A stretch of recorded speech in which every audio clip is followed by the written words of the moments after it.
Alright, so this is Loki Chest. Week 4 exercise or workout 2. This week I'm following it up with Fenris triceps. So light chest, heavy triceps. This week is a FST7 style pre-exhaust, like advanced FST7 Haney Ramrod system. Notice I'm doing a 2-count contraction. With my ADD, it looks like it's 2 seconds on the inside. While I watch this, I can see it clearly isn't. That's just my temporal magic, my time dilation, my Zen state. You'd think with the Zen state I'd be a patient person, but I'm not. Also, we'll pay attention to the form. Good. Higher. So this is Lydia doing the underhand portion. So you did 3 sets high to low, then 3 sets low to high. So you get the lower and outer pecs on the first, upper inner on the second. It's a little bit more complicated than that, but bottom line is lower pec on the high to low, upper pec on the low to high.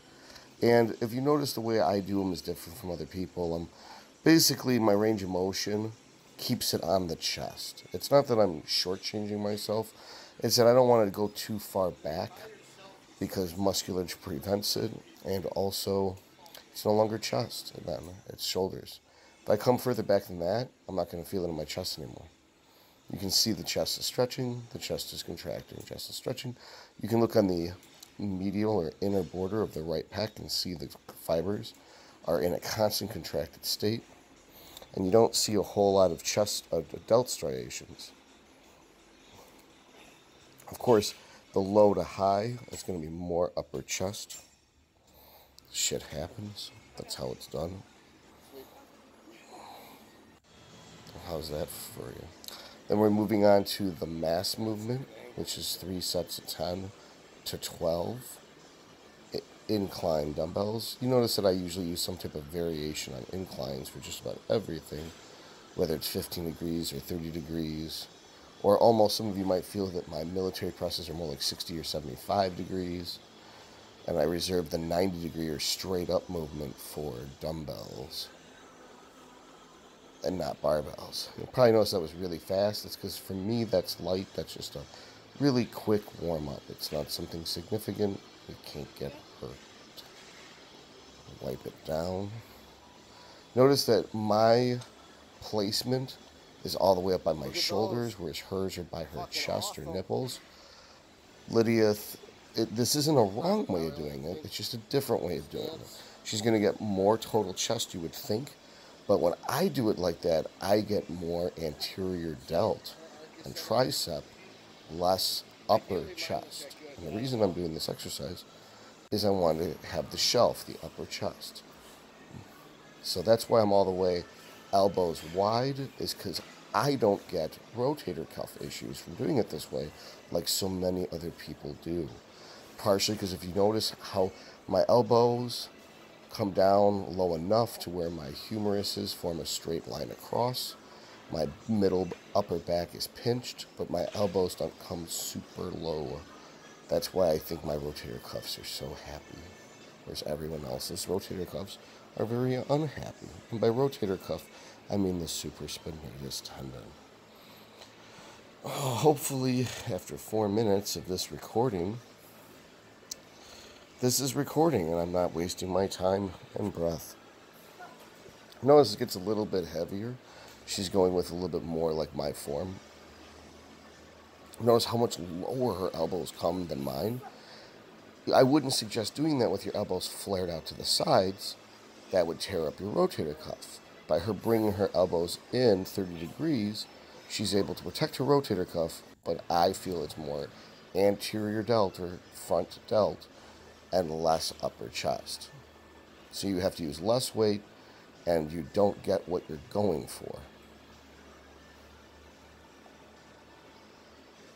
But you get to go through a full range of motion. So the personal trainer book is going to say you're right. My internal mechanisms tell me the way I'm doing it here or my elbows are out to the sides, gets my upper chest better. Now, I can see my chest contracting. Since she's a girl and she has boobs, you really can't see the chest fibers firing on her. But more importantly is I can see that my chest is pumping up with blood. It's going from pink to red. Or from, what would it be, coral? I don't know. What color is white people's skin? I don't know. Are we allowed to even call ourselves white?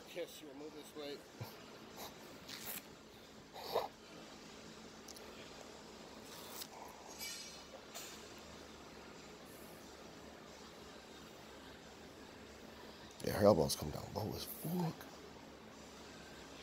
So those are good. I can see some chest firing.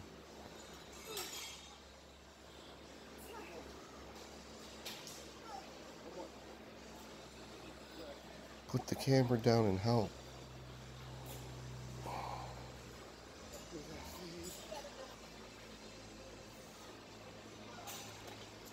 So this is a heavy set.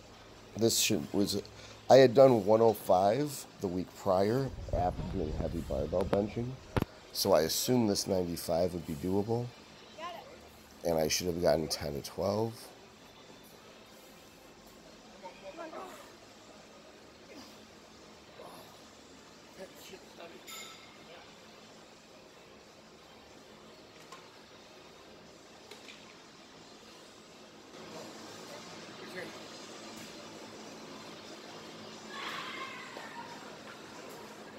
Hope's a lot of fun. It's a little crazy.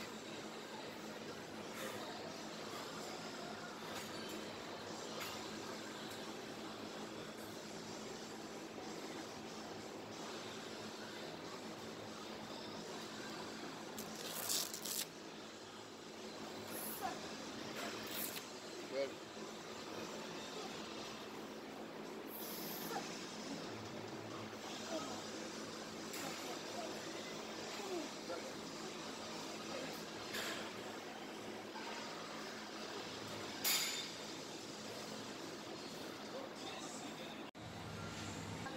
Right.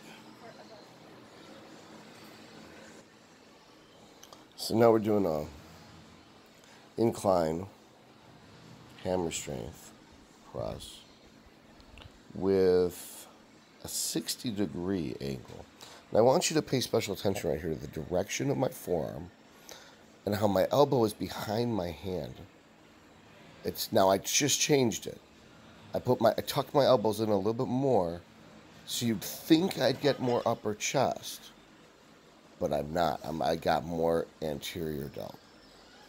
So really, if you look at the angle of the handle from the side like that, your forearm, your tibia, or not your tibia, your radius and ulna should line up with that handle. And you would use a true grip, not a suicide grip, because the arms are already angled for you. She went a little wider. She's got the suicide grip kicking, so her elbows are drifting inside those handles, like towards her feet. So she's driving up more than with the direction that the machine actually moves. So you're losing a little bit of mechanical efficiency. In this, I should be wrapping my thumb. Nope, I did suicide grip. My elbows immediately came right underneath of it, and my wrists are cocked back. Now I wrap my thumb, and my elbows line up. Now my hand isn't cocked back. The bar is directly in line with my forearm bones, with the elbow. And of course, I'm going fast because it's light for me. It's like I'm not going to get hurt doing that. She goes a little too in, a little too tricep, starts creeping out.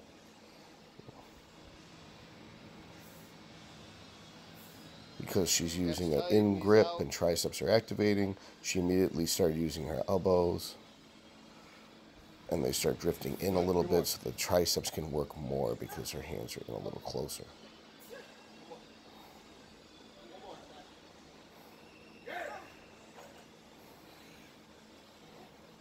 People would be like, why aren't you correcting? It's like, because, there's only so much correction you should do to someone if you're lifting with someone. They're not paying you for training. They're not giving you permission to tell them what's what. Even if it's a former client, you know, a lot of people, when they stop paying you, it's kind of like they feel they're good enough to where they don't need you to parent them or teach them anymore. They know everything. So it's important to let them fly on their own until they fly into a wall or a pane of glass, and they come back and they're like, Daddy, help me. And then you can go back to being right up their ass, correcting everything. Another thing for those personal trainers, she went a little wider to get a little bit more strength out of her chest. For those personal trainers out there, if someone's doing 9 things right and 2 things wrong, sometimes it's better, depending on their personality, to compliment one of those 9 things they're doing right and leave them the fuck alone. For someone like me, I want to know that I'm doing something wrong. So the correct way to do it would be to correct one of those bad habits, the most dangerous one first, and then work on the remaining one. So you get 11 out of 11 possible things correct. You know, you don't, some people will, and everyone's going to say, tell me the truth, I'm tough enough, blah, blah, blah. No one's going to be like, I'm a total pussy, and you have to handle me appropriately. Nobody does that. So you just got to, you know, if you haven't seen anyone in a while, or they're a new client, or they're not training for a competition, they're just a lifestyle fitness enthusiast, compliment what they're doing right, assuming nothing they're doing is harmful. So this is like my buddy Brad, who hasn't lifted since high school.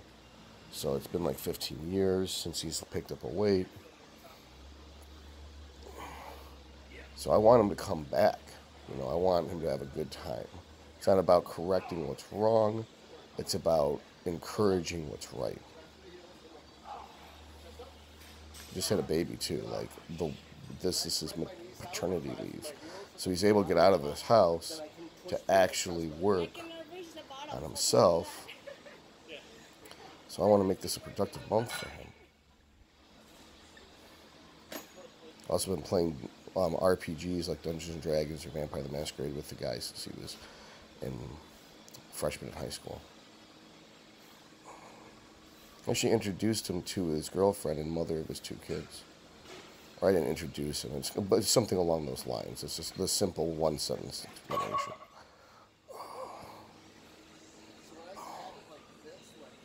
That's a good side. I think I'm describing right now the lines of force. The difference between a grip for pulling and a grip for pushing. And Barbell Medicine, Jordan Fingelbaum did a video on the proper bench press. That's the best, you know, like I could redo the video and be a schmuck, or I could just tell you, like, go check out Barbell Medicine's How to Bench Press video. It's fucking awesome. Dr. Jordan I don't know if Fingelbaum's how I pronounce his name, but I think it's pretty close. I have a real hard time with some of those extra German names.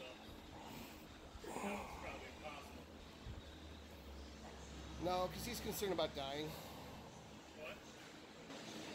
Ozzo's a pragmatist. Yeah. If he thinks it's a necessary component to survival, then do it.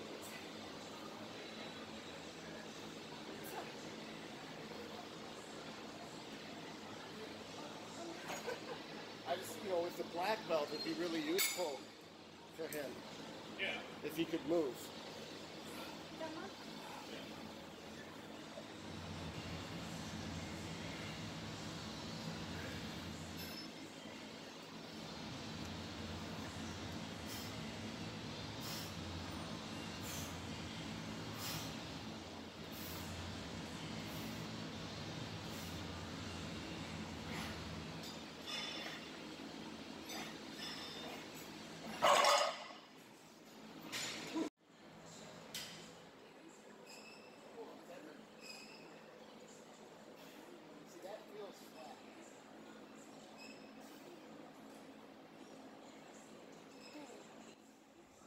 Probably noticing that those are just the bottom half of the movement. It's because this is a stretch move. To me, there's no point in the top 20% of a fly. There's no gravity that you're working on. Cables, pec deck, absolutely, but not flies.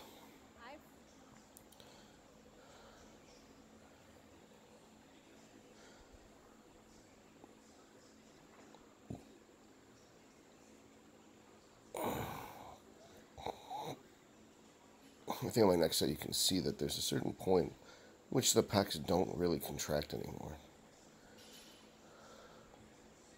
You're really taking tension off by coming all the way up. You're like resting.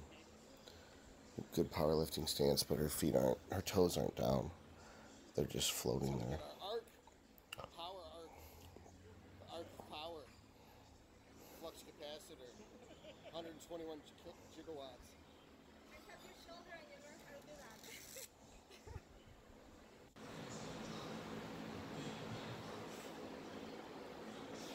So this is too heavy.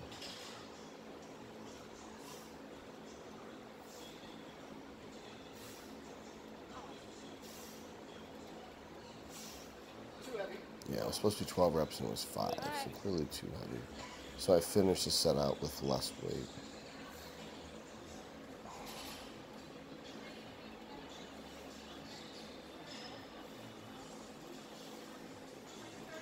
As you can see, the maximum contraction is at a certain point, and then there's still a little bit of motion I go through. It really doesn't do much for the chest contraction. Again, such a short range of motion from the stretch to the midpoint is only useful because of the way gravity acts on the dumbbells. Gravity acts downwards, right? So right there, pause at the bottom of the motion. That's when gravity's pulling the hardest on the dumbbell. In the stretch position, when the chest is one of its weakest points. By the time it's at the top of the movement, gravity's not acting on the dumbbell at all, so there's really no tension on the chest. So stopping halfway up keeps tension on the chest.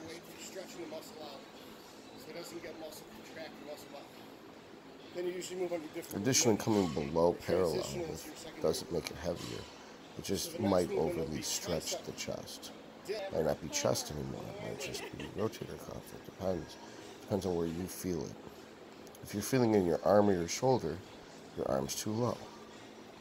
So I'm feeling maximum stretch rate. Boom, that's the stretch point. Come halfway, keeping tension on the chest. Come down to the stretch point. Notice I'm not coming directly down with that elbow. I'm thinking about the anatomical direction of the chest. The thing about that 15-degree incline is it feels flat. If I'm on a flat surface, I feel like I'm declined. It might just be a vestibular nerve issue with my ear. It might be because I taught her, like everyone else, how to arc for powerlifting. So we just contract our back and make a shelf where our contact point is our middle and upper trap and our toes. Our butt, our heels, our middle back, our lower back, none of that touches. Proper arc. Good. So the angle ends up being flat even though we've got a 15-degree incline. And here's me just being vain. Getting that chest pump. Chitty time. Like I didn't want it to get twisted. It's like this guy can't read. I don't know how useful you'll find this. The dip machine was, I mostly picked this because I was working with other people. I prefer to use actual dips. And eventually I default to using the proper dip. You can see some chest contraction. Notice I'm not coming super far back with my elbows. Because again, it's a common theme. You can see the chest fibers stretching right by where the inserts on the humerus. You know, it's not like it's not getting a good stretch. Additionally, because it's a push, it's not a crossover with cables or a pec deck, I can't really get a contraction position on the chest either. So we work contraction first, then an incline press, then another incline press, then an incline stretch, and now this is a decline press. Her elbows are tucked in, so she's going to get more triceps and anterior delts than chest this way. You also notice there's some rotation to the shoulder, that their anterior delts are rotating forward because she's not keeping her scapula pinned down with her serratus anterior.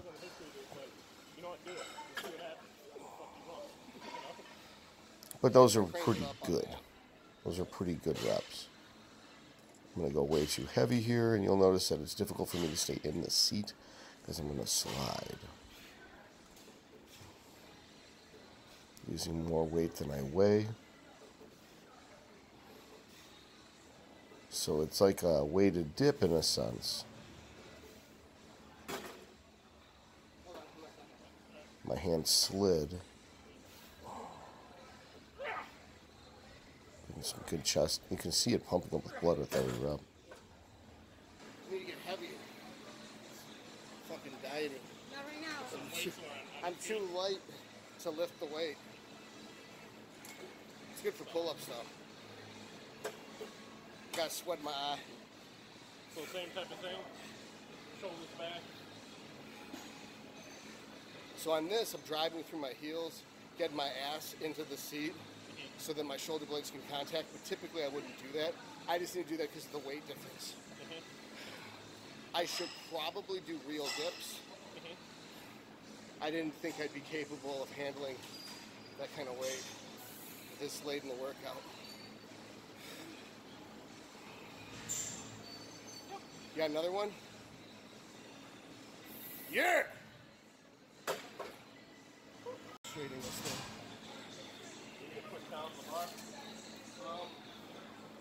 I wasn't sweaty and had to push down my shoulders. That works. If that works for you, it works for me.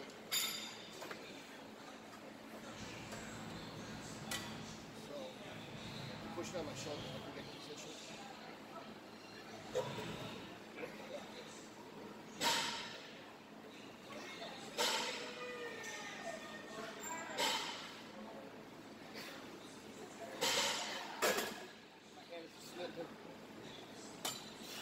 Ready? No.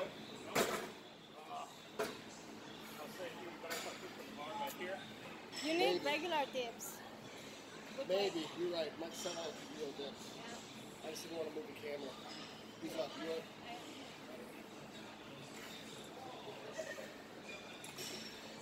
Because my hands slide. This is humid as fucking here.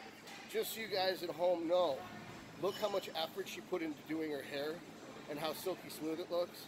It's humid as fucking here. So she's like a Shar-Pei in the heat right now. Not a Shar-Pei. That's mean. What's a different breed? A poodle. A Lhasa Apso in the... Well, poodles have hair, they don't have fur. Yeah. So they sweat better. Good. And so here I'm doing real dips. Shoulders coming a little low. It shouldn't come lower than the elbow. But I was feeling a good stretch and I didn't care. Then I'm about 190 to 195. That set. After, I weigh myself throughout the workout. And this is the cable warm-up, 3 sets of 20, not to failure, of Fenris triceps. So this is the next exercise. So we just did Loki Chest, which would be X workout 17 in T4R. And then now this is Fenris triceps, which would be 15B or 15A. I guess I'd have to look at it to see. As you can see, I always do chest and triceps, but I try to match light with heavy, heavy with light.